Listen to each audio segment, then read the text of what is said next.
Pendant des années, ce n'était qu'une rumeur. Un garage sans signe distinctif, à la lisière du domaine de Neverland, scellé depuis la mort de Michael Jackson. Même sa famille n'y avait jamais mis les pieds. Personne ne connaissait le code. Personne ne posait de questions. Mais en 2024, lors d'un audit de succession de routine, cette porte a enfin été forcée. Et ce qu'ils ont découvert n'a pas seulement surpris, cela a soulevé des questions sérieuses. Il n'y avait ni poussière ni dégradation. L'espace était immaculé, figé dans le temps. Une Rolls-Royce turquoise contenait encore une cassette de She's Out of My Life dans le lecteur. Une Phantom noire mat n'avait pas de vitres arrière, seulement des écrans internes, comme si elle avait été conçue pour quelqu'un qui ne voulait pas être vu. Mais ce n'était que le début. Derrière tout cela, des plans architecturaux montrèrent des couloirs secrets et des murs insonorisés. Une pièce scellée derrière son placard. Des lettres privées, des paroles de chansons jamais entendues, et des caisses estampillées, MJJ. Production que même la maison d'enchères avait laissée intacte. Pourquoi tout cela avait-il été caché? Que cherchait-il à protéger ou à soustraire au monde? Quelle que soit la réponse, l'ouverture de ce garage pourrait avoir révélé bien plus que ce que quiconque était prêt à découvrir. Qu'est-ce que le Neverland Ranch? Le Neverland Ranch, situé dans le comté de Santa Barbara, en Californie, a été acheté par Michael Jackson en mars 1988 pour environ 19,5 millions de dollars. Certains estiment le montant réel à près de 30 millions. Auparavant appelé Sycamore Valley Ranch, le domaine s'étend sur environ 1100 hectares et avait été développé par le magnate de l'immobilier William Bone, qui fit construire la maison principale de style normand français de 1200 mètres carrés en 1982. Le domaine comprenait également des jardins formels, un lac de plus de 1,5 hectare avec une cascade et des aménagements paysagers évoquant un manoir de campagne anglais. Une fois entre les mains de Jackson, le domaine fut totalement transformé. Inspiré par l'univers fictif de Peter Pan, Jackson le renomma Neverland et le convertit en une retraite féerique, façon Disneyland. Il y installa des manèges de fêtes foraines, un zoo privé hébergeant des animaux exotiques comme des éléphants, girafes, tigres et orang-outans, ainsi qu'un réseau ferroviaire complet. Le Neverland Valley Railroad comportait une locomotive à vapeur nommée Catherine, en l'honneur de la mère de Michael, et 2 circuits de rails différents traversant la propriété. D'autres ajouts comprenaient une salle de cinéma de 50 places, un studio de danse, des salles de jeu et plusieurs pavillons pour invités. Au fil des ans, Neverland devint à la fois un refuge personnel et un objet de fascination publique. Jackson y recevait de nombreux enfants et leurs familles, souvent issus de milieux défavorisés ou atteints de maladies. Notamment, Elizabeth Taylor y célébra son 8e mariage en 1991 et Oprah Winfrey y interviewa Jackson en 1993. Tout bascula en 2003, lorsque Neverland devint le centre d'une enquête criminelle. Une perquisition spectaculaire y fut menée suite à des accusations d'abus sur mineurs. Le lieu, autrefois magique, fut soudain plongé dans l'ombre. Bien que Michael Jackson ait été acquitté de toutes les charges en 2005, le choc fut irréversible. Il confia plus tard ne plus se sentir en sécurité à Neverland. « Ce n'est plus une maison, dit-il. Elle a été violée. Il n'y revint jamais pour y vivre. Dès 2008, accablé par les frais judiciaires et des dettes colossales, Jackson dut réorganiser ses finances. Pour éviter la saisie, il conclut un accord de copropriété avec Colony Capital LLC, une société de capital investissement qui reprit en charge la dette du domaine. Les manèges furent démontés et vendus. Les animaux exotiques, y compris les girafes, tigres et éléphants, furent transférés vers des sanctuaires et des zoos. Le domaine fut discrètement rebaptisé Sycamore Valley Ranch, effaçant une partie de son identité mythique. Malgré plusieurs tentatives médiatisées de vente, certaines atteignant les 100 millions de dollars, aucun acquéreur ne se manifesta. Le domaine resta désert, à l'abandon, suspendu dans un étrange entre-deux. Tout changea en décembre 2020, lorsque le milliardaire Ron Burkle, ancien conseiller de la famille Jackson, acheta le domaine pour seulement 22 millions de dollars. Un prix étonnamment bas que Burkle justifia comme une simple opportunité foncière. Depuis, des efforts de restauration limités ont été entrepris.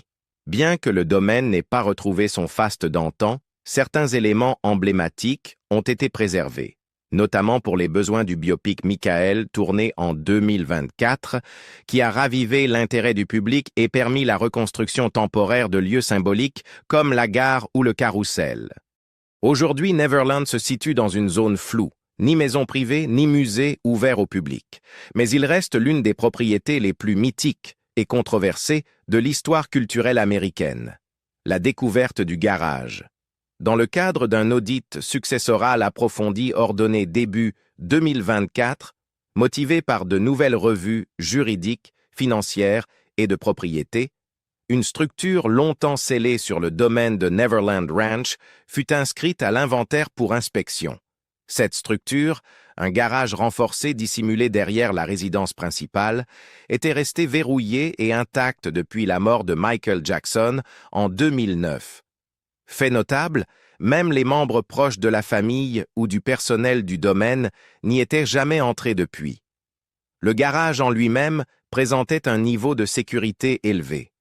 Construit avec une porte spéciale en alliage rouillé, mélange d'acier et de titane selon certaines sources, et équipé d'un ancien système de verrouillage biométrique, il résistait à toute tentative d'accès conventionnel. Des techniciens de la succession, des serruriers et des experts en sécurité indépendants furent convoqués pour forcer l'entrée. Il fallut plusieurs heures de travail mécanique avant que la porte ne cède enfin, révélant un espace resté parfaitement préservé pendant près de 15 ans. Ce qu'ils trouvèrent à l'intérieur choqua même les membres les plus aguerris de l'équipe en charge de la succession Jackson. Loin de la poussière et de la décomposition attendue, l'intérieur était immaculé.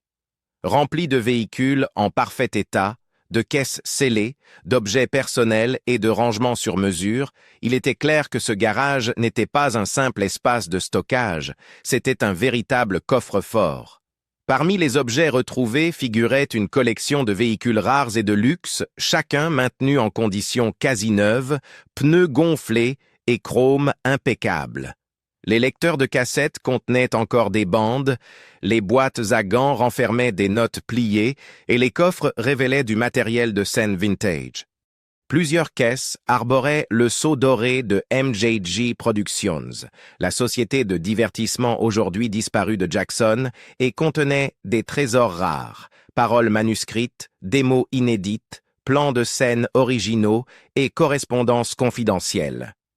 Peu après cette découverte, Julien's Auctions, connu pour ses ventes aux enchères de célébrités, annonça un futur catalogue de plus de 2000 objets issus de la succession Jackson. Parmi eux figuraient des souvenirs emblématiques, le célèbre gant à paillettes de Billie Jean, des costumes de tournée et même les portails d'entrée originaux du Ranch Neverland. Une partie des bénéfices, selon eux, serait reversée à MusicArs et à d'autres organismes de soutien aux musiciens âgés ou en difficulté. Cependant, plusieurs objets confirmés comme ayant été trouvés dans le garage n'apparaissaient pas dans la liste des enchères. Cette absence suscita une vague de spéculation chez les fans, les journalistes et les collectionneurs. Ces objets étaient-ils retenus pour protéger l'héritage de Jackson? Ou contenaient-ils des informations capables de raviver d'anciennes controverses? Des sources proches de l'inventaire, ayant requis l'anonymat, penchèrent pour la seconde option. Plusieurs des caisses retrouvées contenaient en effet des documents sensibles ou profondément personnels. Projets inachevés, régimes médicaux détaillés, assurances de tournée et plans de sécurité du domaine. Une Rolls-Royce personnalisée, équipée de vitres pare-balles, présentait un compartiment secret sous la banquette arrière. À l'intérieur, une cassette audio étiquetée Private Mixes et une liasse de notes manuscrites faisant référence à un album concept jamais dévoilé. une Rolls-Royce Corniche turquoise de 1985 avec une cassette de She's Out of My Life encore dans le lecteur, considérée comme un refuge personnel de Jackson à l'apogée de sa carrière. Une Cadillac Fleetwood de 1954, clin d'œil à l'Hollywood d'antan et au luxe présidentiel, reflet de l'admiration de Jackson pour l'histoire et l'Amérique classique. Une Phantom 6 noir mat, sans vitres arrière, conçue pour des réunions mobiles privées. Elle contenait des écrans HD internes et une insonorisation poussée, preuve d'un besoin de confidentialité extrême durant ces dernières années. Un fourgon Ford Econoline beige de 1993, modeste à l'extérieur, mais totalement repensé à l'intérieur, mur en velours bleu nuit, plafond en miroir, fauteuil en cuir inclinable, écrans intégrés et même une console Super Nintendo fonctionnelle, un véritable studio créatif mobile. Un carnet en cuir fut également retrouvé, rempli d'ébauches de contes pour enfants, de croquis de scènes et d'idées de personnages pour une série animée jamais produite. Bien que de nombreux objets physiques aient été inclus dans la vente, les représentants du patrimoine ont ensuite confirmé que plusieurs des articles découverts dans le garage ne seraient pas rendus publics, du moins pas dans un avenir proche. Cela incluait des enregistrements démos personnels, des lettres privées, des brouillons de concepts de tournées inédits et des documents internes de MJJ. La succession Jackson n'a ni confirmé ni démenti si ces omissions étaient liées à des questions juridiques, à des risques pour sa réputation ou à une stratégie de gestion de son héritage. Mais selon un conseiller du domaine, ce qu'on garde, ce n'est pas pour l'argent, c'est pour raconter la bonne histoire. La pièce secrète est sécurisée. Les découvertes dans le garage en 2024 n'ont pas seulement mis en lumière le goût de Michael Jackson pour le luxe et ses obsessions artistiques, elles ont également ravivé l'une des questions les plus controversées et troublantes autour de Neverland Ranch, l'existence supposée d'une pièce de sécurité secrète dissimulée dans la résidence principale. Pendant des décennies, sa présence avait plané dans l'ombre des débats publics, évoquée dans des documents judiciaires, murmurée par d'anciens employés, mentionnée dans des livres d'enquête et des tabloïds. Mais jusqu'à l'audit successoral, aucune preuve architecturale formelle n'avait jamais été présentée. Cela changea lorsque, parmi les caisses récupérées dans le garage scellé, fut retrouvée une série de plans originaux et de schémas de rénovation. Ces documents comprenaient les plans détaillés de la résidence principale, en particulier de l'aile privée de Jackson. Dans sa suite parentale, juste derrière le dressing, figurait une zone clairement identifiée sous divers noms: Emergency Enclosure, Inner, Reinforced Space, Second Barrier Room.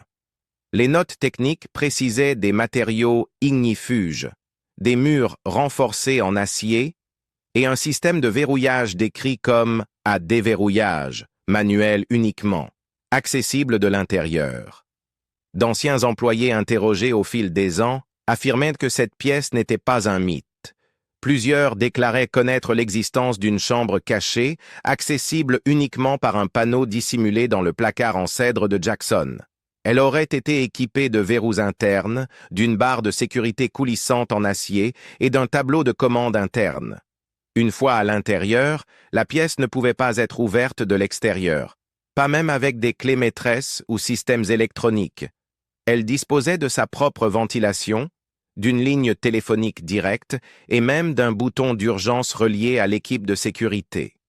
Pour certains, la présence d'un tel espace semblait tout à fait logique.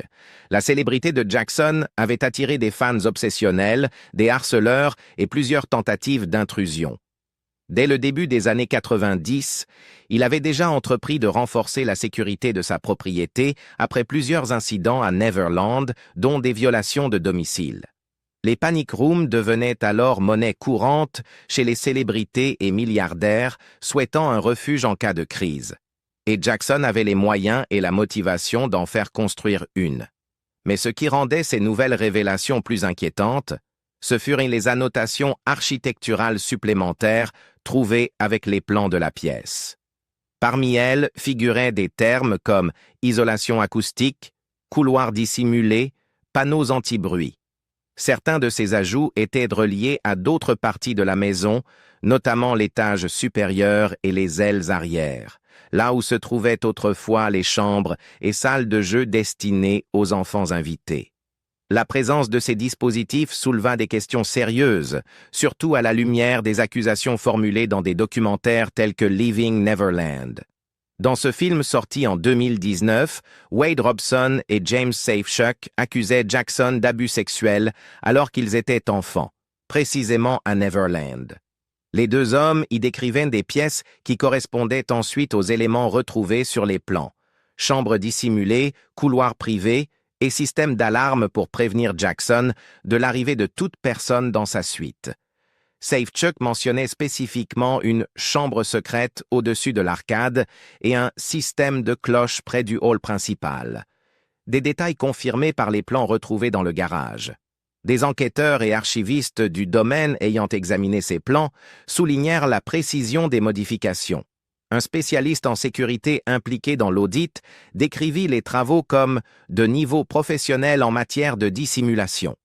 Murs plus épais que nécessaire, isolation conçue pour absorber le son, câblage électronique connecté à des capteurs de mouvement indépendants du système principal. Bien qu'aucun de ces éléments ne constituât une preuve de culpabilité en soi, leur présence devenait troublante dans le contexte des accusations persistantes. Même au sein de la succession Jackson, la révélation de cette pièce secrète provoqua des tensions. Certains responsables soutenaient qu'elle servait uniquement à protéger Jackson, une précaution compréhensible pour une icône mondiale constamment harcelée. D'autres reconnaissaient plus discrètement que l'image renvoyée était dérangeante, surtout en considérant ce qui avait été trouvé dans le garage, lettres personnelles à des amis spéciaux, dessins d'enfants ayant séjourné à Neverland et des photos qui, bien que non incriminantes, révélaient des liens affectifs très intenses avec ces jeunes visiteurs, souvent ses compagnons de tous les jours. Des experts médico-légaux ayant examiné ces matériaux n'allèrent pas jusqu'à qualifier la pièce de preuve d'un quelconque acte répréhensible. Mais le moment de sa construction, son secret et son emplacement ajoutèrent une dimension sombre à l'histoire de Neverland. Pour certains, elle symbolisait l'isolement et la paranoïa d'un homme vivant sous siège. Pour d'autres, elle renforçait l'idée que Neverland n'était pas qu'un terrain de jeu, mais un sanctuaire méticuleusement conçu pour autant cacher que fasciner. Ce qui est incontestable, c'est que cette découverte a ravivé des questions inconfortables que le monde pensait avoir enterrées. Les plans, autrefois scellés avec les effets personnels de Jackson, sont désormais un nouveau morceau du puzzle brisé que constitue son héritage, à la fois génie, fantaisie et énigme, à jamais ombragé par des allégations qui continuent de diviser fans et détracteurs. L'intérêt d'Hollywood pour Neverland. La réouverture du garage scellé coïncidait avec la production très médiatisée de Michael, le tout premier biopic autorisé sur la vie de Michael Jackson.